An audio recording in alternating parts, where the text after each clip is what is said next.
Welcome to the deep dive. Today, we're really going to zero in on Rich Dad, Poor Dad by Robert Kiyosaki and Sharon Lechter. You, our listener, actually asked us to kind of boil this one down, get to the core insights, give you a shortcut basically without wading through everything. Think of it like your personal quick guide to the financial stuff in the book, deep dive style. Exactly. And our mission here isn't just like a book report. It's to pull out the really crucial lessons, the big differences in how the rich dad and the poor dad thought about money, right? Yeah. We want to give you stuff you can actually use, those aha moments that might, shift how you think about your own finances. Yeah, and the whole setup is these two father figures in Kiyosaki's life. One guy, super educated, PhD, superintendent in schools, the other, an eighth grade dropout, but a successful businessman. Both successful in their careers, sure, but wildly different financial results. So the big question we're digging into for you today is why? What made one guy wealthy while the other, well, struggled financially? It's a great question, and it challenges a lot of common thinking. The book basically says a huge part of it was how they viewed financial education. The poor dad's advice. It was the standard stuff. Go to school, study hard, get a safe job. Mm-hmm. And yeah, they build school skills, professional skills, but it often misses financial smarts, Mm-hmm. financial literacy. That's a really good point. And the book has this story, right, about the cash HLAFW game, where these adults, not dummies, mind you, like a banker, business owner, programmer, they actually struggled with the basic accounting in the game. Kind of makes you think, doesn't it? How many of us, maybe you listening right now, are dealing with money without really nailing the fundamentals? And what's interesting is how that leads straight into the first big lesson, which is it's a fundamental shift in thinking. The poor and middle class work for money. The rich have money work for them. This isn't just about making more money. It's a whole different way of looking at what you do financially. Think about your income now. Is it all tied to your time, your effort? A key thing here is to look for ways, even small ways, for your money to make more money for you. Maybe starting simple, like savings, then moving to investments. Totally. Kiyosaki talks about working for his rich dad for, what, 10 cents an hour? And feeling ripped off, which, I mean, you would, right? But the takeaway, the big lesson wasn't, oh, that guy's unfair.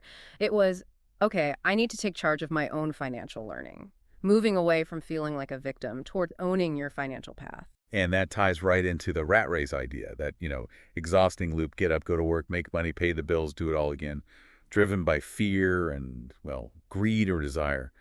The book makes this great point that just giving someone a raise often doesn't fix it.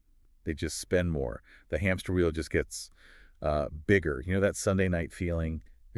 Okay, but here's where it gets kind of cool. The book says you can actually use those emotions, fear, desire, but use them for you, not against you. So not being stuck by fear of not having enough or just constantly buying stuff because you want it, but using those feelings to push yourself to learn more, to take smarter actions with your money. Which is the perfect setup for lesson 2. Why teach financial literacy? Mm-hmm. The argument is that, most people just don't get basic financial reports, like what's an income statement versus a balance sheet. And because they don't get it, they end up buying liabilities, things that cost them money, thinking they're assets. Yeah, cash flow, that's the key, right? The story of how your money moves. The book uses diagrams, which are pretty clear, actually. Shows the different paths money takes for the poor, middle class, and the wealthy. For the poor, it's basically income in, expenses out, gone. No. Middle class, often more income in, yeah, but then even more going out for bigger expenses, liabilities like mortgages, car payments, that stuff. And this is where understanding assets and liabilities is just crucial. Kiyosaki's definition is super simple. An asset puts money in your pocket. A liability takes money out. Just that simple difference explains so much about why people end up in different financial spots. So, like that new car you mentioned. Is that an asset or liability here? Well, it depreciates costs, insurance, fuel, takes money out. So liability. Right. And it really pushes back on common ideas, like your house being your biggest asset. Okay, sure, it might go up in value over time, maybe. But the book points out all the ongoing costs. The mortgage interest, property taxes, upkeep, repairs. From a cash flow perspective, it's often taking money out, at least for a long time. It ties up money you could maybe invest elsewhere. Exactly. And to put a finer point on it, the book brings in Buckminster Fuller's idea of wealth, which isn't about how much stuff you have. It's about how many days you could survive without working, based purely on the income your assets generate versus your expenses. That shifts the goal from just like having a big net worth number to actually having financial freedom through cash flow. Okay, moving on. Lesson 3. mind your own business. Hmm. Which sounds kind of rude, maybe, but that's not what it means here. It means focus on building your own asset column, your business. The book says most people spend their lives working for someone else's business, their employer's business, the government's business through taxes, the bank's business through loans and mortgages. Right. The insight is you need to consciously, intentionally build your assets, things that make money for you without you having to actively work for it all the time. Stocks, maybe bonds, real estate that pays rent, royalties, that kind of thing. And there's this love it idea too. Invest in stuff you're actually interested in. You'll be more likely to learn about it and stick with it. And I love this concept the book talks about. A dollar in your asset column is like an employee. It's working for you 24/7, making more money, even when you're sleeping, which is the opposite of how the poor and middle class often operate, right? Buying luxuries first, often on credit, to look rich. The book says the wealthy tend to buy assets first, then use the income from those assets to buy the luxuries later. Which flows nicely into lesson 4, taxes and corporations. The book gives a little history, how income taxes kind of started as a tax the rich idea, Yeah. sort of Robin Hood-ish. But inevitably, as government needs grew, taxes started hitting the middle class too. And here's a really key part, I think. The book explains how the wealthy often use corporations, and we're talking legal structures here, not just big office buildings to manage their wealth and legally pay less tax. Corporations can allow you to pay certain business expenses with pre-tax money, and sometimes the tax rates themselves are lower for corporations. Yeah, this is presented as one of those big secrets of the rich. Understanding and using these legal tools, it contrasts the typical employee. You earn money, you get taxed on it, and you live on what's left. Versus a corporation. It earns money, it spends money on legitimate business stuff, then it gets taxed on the profit that's left over.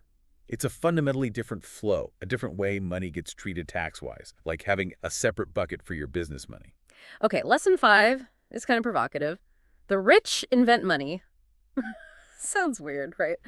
But the point is that money is, in a way, an agreement, an idea we all believe in, and it contrasts as just saving money, which inflation can eat away at with actively investing it, especially the hook notes during tough economic times when you might find good assets cheap, buying things when they're undervalued. Right.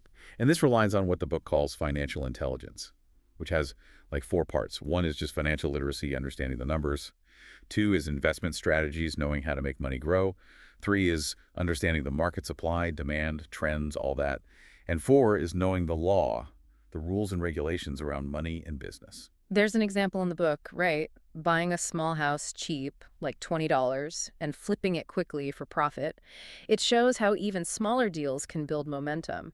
And Kiyosaki shares personal stories, too, about using real estate strategies like tax-deferred exchanges to grow wealth significantly over time. It even mentions higher risk stuff, like investing in small companies, as another way the wealthy kind of create opportunities or invent money. Yeah, inventing money isn't like printing it in your basement.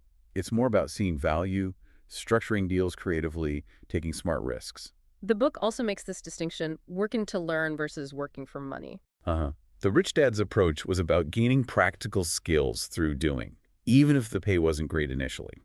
The learning was the real payment. Yeah. Real-world experience over just classroom theory. And questions being too specialized, like knowing one thing really deeply is good. But the book suggests that for building wealth, knowing a little about a lot of different business areas can be more powerful, Yeah. especially sales and marketing. It's not enough to just have a great product, the better hamburger. You got to know how to sell it. Absolutely. And learning from mistakes. Yeah. Huge emphasis on that. The analogy is learning to ride a bike. You fall off, right? Probably multiple times. Same thing in finance and investing. Mistakes are part of the learning process, not something to be terrified of. Then the book gets into overcoming the obstacles, what stops people. Fear is a big one. And cynicism. That chicken little thing, always thinking the sky is falling. It gives examples of people missing out because they listened to negative Nellies who weren't even investors themselves. Yeah, that fear can paralyze you, stop you from even looking at opportunities.